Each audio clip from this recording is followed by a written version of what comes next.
আজ আলু মটরের সবজি বানাবো। এই আলু সেদ্ধ করে রেখে দিয়েছি, সঙ্গে মটরগুলোও সেদ্ধ, পেঁয়াজগুলো কুচি কুচি করে কেটে রেখে দিয়েছি। এ ফোড়নের জন্য আছে কারি পাত্তা, শুকনো লঙ্কা, এটা আছে তেজপাতা, আর এটা আছে কাঁচা লঙ্কা, আদা আর রসুন বেটে রাখা। বন্ধুরা, আমি পেঁয়াজটা এভাবে ভেজে নিয়েছি।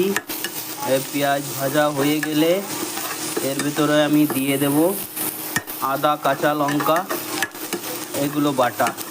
পেঁয়াজটা হালকা বাদামি কালার হয়েই এসেছে, আর 2 মিনিট ঢেকে রেখে এরপরে আমি দিয়ে দেবো বেটে রাখা মশলা। সব মশলা দিয়ে এখন একটু ভালো করে কষিয়ে নেব।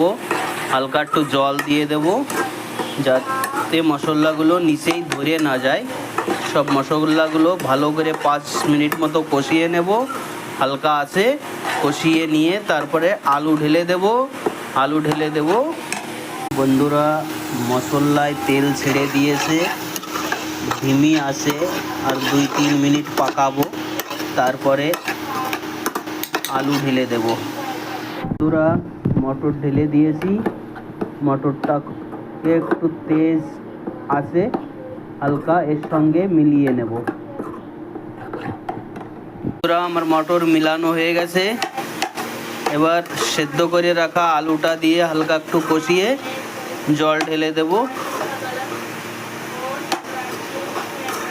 তারপরে একটু গরম মশলা দিয়ে ছিটিয়ে নামিয়ে নেব। এই আলুটা দিয়ে দিয়েছি। আলুটা একটু হালকা কষিয়ে নেব। আমি সবজিতে জল ঢেলে দিয়েছি সব কিছু করে, এখন ঢেকে দেব।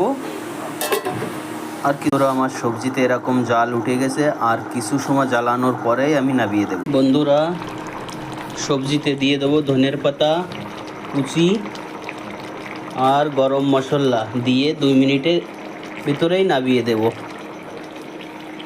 দিয়ে দিলাম। দূরে দূরে রাখবি।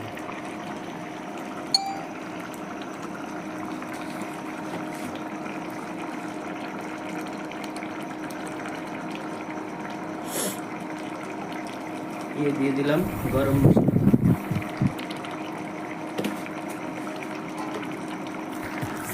গরম মশলা দেওয়া হয়ে গেছে, এখন আমি নামিয়ে দেবো।